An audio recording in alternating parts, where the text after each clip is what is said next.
भोपाल से प्रस्तुत हैं प्रादेशिक समाचार।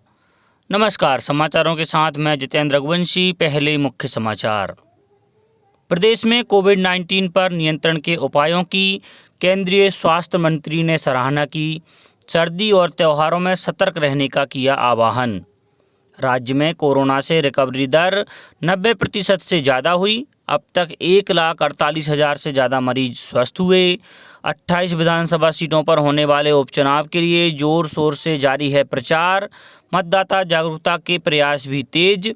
और कीमतों पर नियंत्रण के लिए केंद्र सरकार ने प्याज का भंडारण सुनिश्चित किया। अब समाचार विस्तार से। केंद्रीय स्वास्थ्य मंत्री डॉक्टर हर्षवर्धन ने प्रदेश के सभी जिलों के कलेक्टरों के साथ कल वर्चुअल माध्यम से विचार विमर्श किया। डॉक्टर हर्षवर्धन ने राज्य के अधिकारियों से कहा कि आगामी सर्दी और त्योहार के महीनों में विशेष रूप से सतर्क रहें। केंद्रीय स्वास्थ्य मंत्री ने कोविड के प्रसार को नियंत्रित करने के लिए नागरिकों को कोविड से बचाव के उपायों का पालन सुनिश्चित करवाने के लिए और अधिक जागरूक करने की आवश्यकता जताई। प्रदेश में कल कोविड-19 के 1,118 नए मामले सामने आए, जबकि 1,222 मरीज स्वस्थ होकर घर लौटे। राज्य में अब तक 1,48,000 से ज़्यादा लोग कोरोना को हरा चुके हैं। जबलपुर जिले में कल 107 व्यक्तियों को डिस्चार्ज किया गया, वहीं 39 नए मरीज सामने आए। स्वस्थ मरीजों की संख्या 11,401 हो गई है। जिले में कोरोना के एक्टिव केस अब 773 हो गए हैं। इंदौर में कल 242 नए प्रकरणों का पता चला। नीमच में 13 लोगों में संक्रमण की पुष्टि हुई। उज्जैन में कोरोना से संक्रमित 15 व्यक्ति स्वस्थ होकर घर लौटे। जिले में अब तक 3,345 लोग कोरोना संक्रमण को परास्त कर चुके हैं। वहीं जिले में कल 16 नए मरीजों का पता चला। खंडवा में 11, शिवपुर में 6, मुरैना में 9, मंडला में 8 और ग्वालियर में 30 नए मरीजों का पता चला है। उधर रतलाम में 15 मरीजों के स्वस्थ होने पर उन्हें छुट्टी दी गई।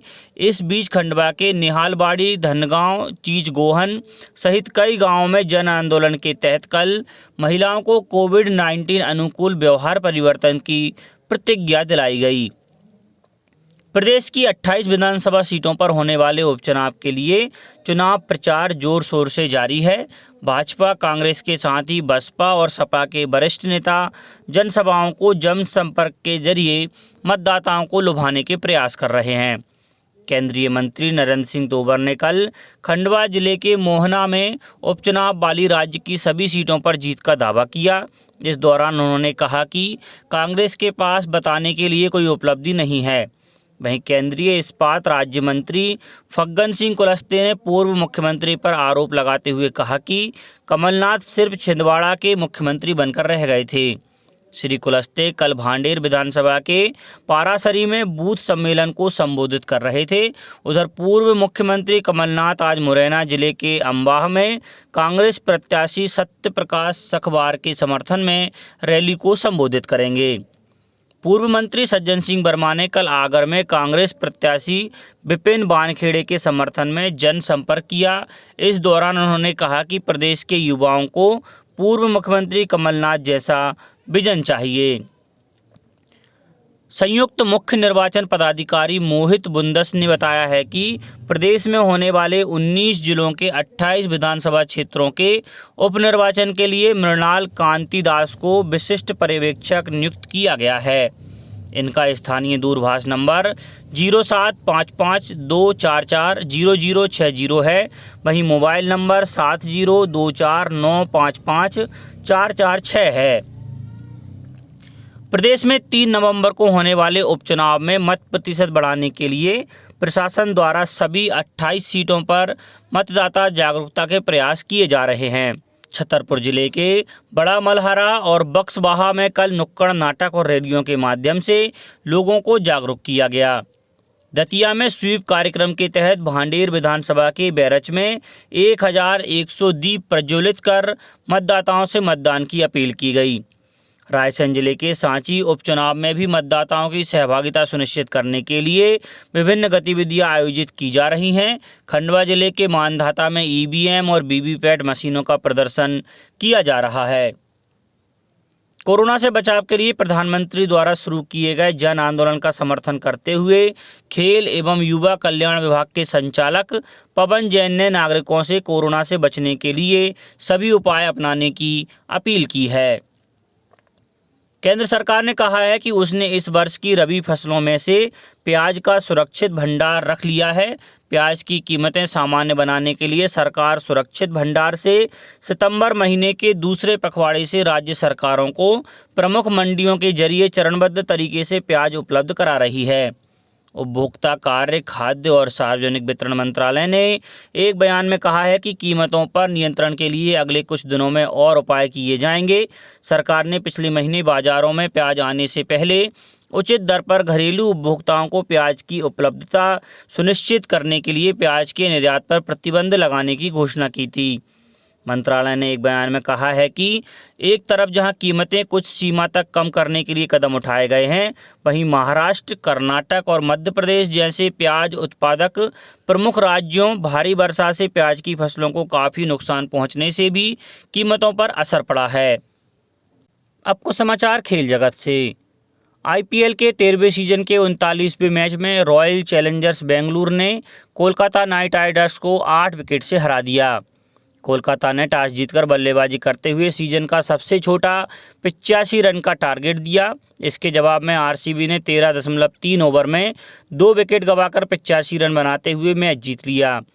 इससे पहले 37वें मैच में चेन्नई सुपर किंग्स ने राजस्थान रॉयल्स को 126 रन का टारगेट दिया था।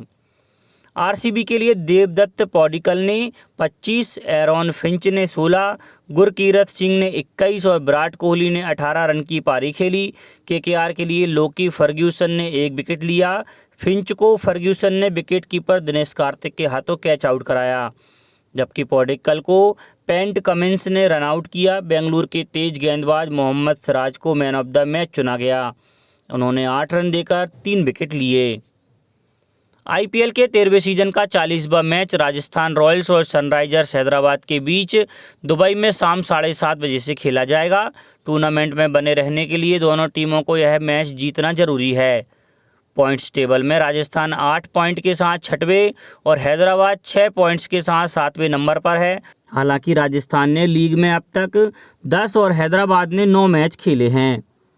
पिछले मैच में राजस्थान ने हैदराबाद को 5 विकेट से हराया था। राहुल तेवतिया और रियान पराग ने अपने दम पर मैच हैदराबाद से छीन लिया था। राजस्थान ने पहले बल्लेबाजी करते हुए 5 विकेट पर 158 रन बनाए थे। जवाब में हैदराबाद ने 1 बॉल रहते 5 विकेट पर मैच जीत लिया था। अब कुछ समाचार संक्षेप में। शाजापुर में जिला चिकित्सालय में पदस्थ डॉक्टर के सोनोग्राफी सेंटर को कल प्रशासनिक अमले ने सील कर दिया। इस मामले में पिछले कई दिनों से शिकायतें मिल रही थीं। दतिया में कल पुलिस ने एक वाहन से 30 किलो चांदी पकड़ी है। चेकिंग के दौरान यह कार्रवाई की गई। सिंगरौली में पुलिस ने अंतर्राज्यीय ठगी गिरोह का पर्दाफाश किया है। इस मामले में 5 लोगों को गिरफ्तार किया गया है। पुलिस स्मृति दिवस पर कल जबलपुर, ग्वालियर, उज्जैन, होशंगाबाद, बालाघाट, सागर सहित विभिन्न जिलों में कार्यक्रम आयोजित कर शहीदों को श्रद्धांजलि दी गई। खरगोन में 24 अक्टूबर से 4 दिन तक अनाज और कपास मंडी में नीलामी का कार्य बंद रहेगा। और प्रदेश में राजस्व प्रकरणों के निराकरण में कटनी और बहुरी बंद ने सर्वश्रेष्ठ प्रदर्शन किया है। अंत में मुख्य समाचार एक बार फिर। प्रदेश में कोविड-19 पर नियंत्रण के उपायों की केंद्रीय स्वास्थ्य मंत्री ने सराहना की। सर्दी और त्योहारों में सतर्क रहने का किया आह्वान। राज्य में कोरोना से रिकवरी दर 90% से ज़्यादा हुई। अब तक 1,48,000 से ज़्यादा मरीज स्वस्थ हुए। 28 विधानसभा सीटों पर होने वाले उपचुनाव के लिए जोर शोर से जारी है प्रचार। मतदाता जागरूकता के प्रयास भी तेज।